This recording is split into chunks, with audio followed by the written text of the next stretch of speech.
Good morning. Today it's going to get real. We are going to look at the fact that the Bible never actually mentions hell. Well, okay, the modern translations, or should I say mistranslations of the Bible, do mention the word hell. Like, for instance, if you look at the King James Bible, it uses the word hell 54 times.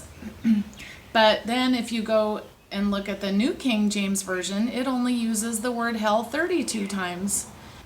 The NIV only uses the word hell 14 times, and the NASB only uses the word 13 times.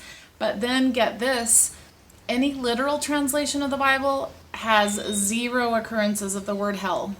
Now, if the word hell actually appears in scriptures in the Hebrew or the Greek text, shouldn't everybody have the exact same number of hells when the versions are translated into English? I should think so, but actually let's just consider the fact that no one in the Old Testament mentions the word hell. I mean, think about this. If hell is the worst possible destiny for mankind, frying forever in a barbecue, don't you think someone in the Old Testament should have mentioned that hell was what was at stake? And then get this, Jesus never mentions hell.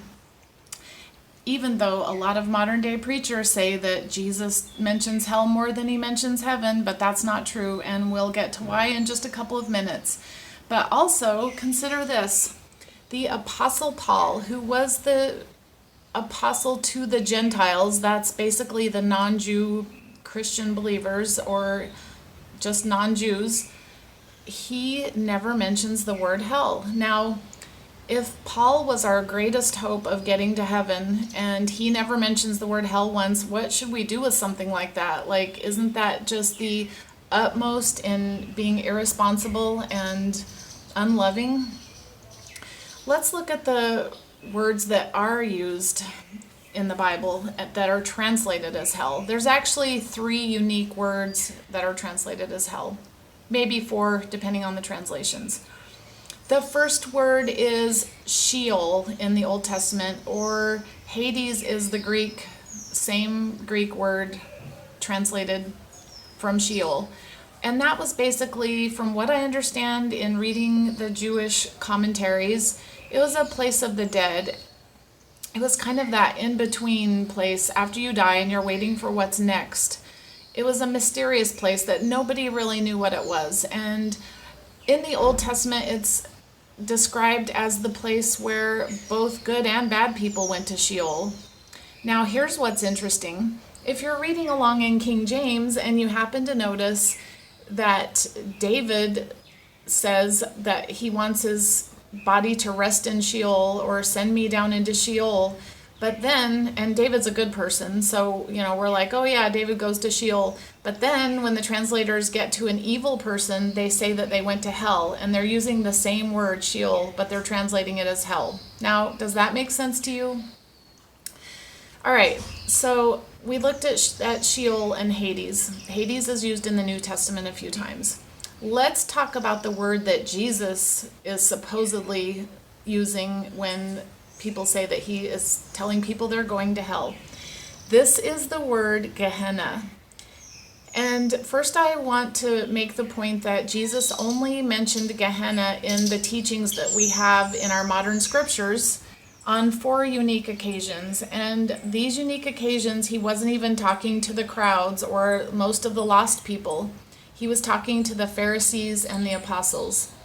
Gehenna is the Greek word for the Valley of Ben Hinnom. This was a notorious valley outside the gates of Jerusalem, and actually it is still there to this day. People can go there. They've turned it into a park. You can have a picnic in hell, or Gehenna.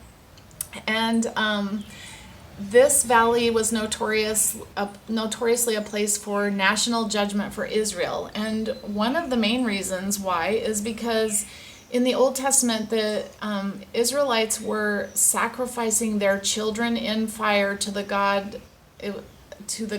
I think it was Baal. And God said that this was a terrible, detestable act that never even entered his mind to command such a thing, to sacrifice children in fire to the gods and kill them. Like, think about this. And because of it, Israel as a nation was going to come under some kind of judgment. Some people speculate that AD 70, when the Roman occupation came in and sieged Jerusalem and there was a lot of death and destruction there, that this was what God was warning, or what Jesus was warning about Gehenna. But honestly, I'm not going to speculate what Jesus meant by this because it doesn't matter. Gehenna is a literal valley outside of Jerusalem, and in a spiritual context, to a Jew, it meant a place of separation and reflection for a time until you come to the realization of what you've done to hurt people. And also, I will just say that Gehenna was this valley outside of the gates of Jerusalem where they burned trash and they exiled criminals, and poor people lived there picking through the trash, and there was always supposedly a fire going there. So that's the word Jesus used only for occasions, and not even to the crowds or the lost people, only to the religious people. The last word that is used or translated as hell is the word Tartaru.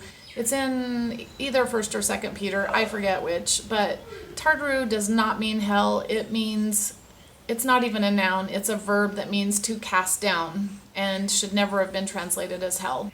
I will say that not only is there not the word hell in the scriptures, there is also not the concept of hell in scriptures. Nowhere does anyone make any kind of a claim for a place of everlasting destruction or fiery torment. And I look more into this throughout the pages of my book, Raising Hell, Christianity's Most Controversial Doctrine Put Under Fire.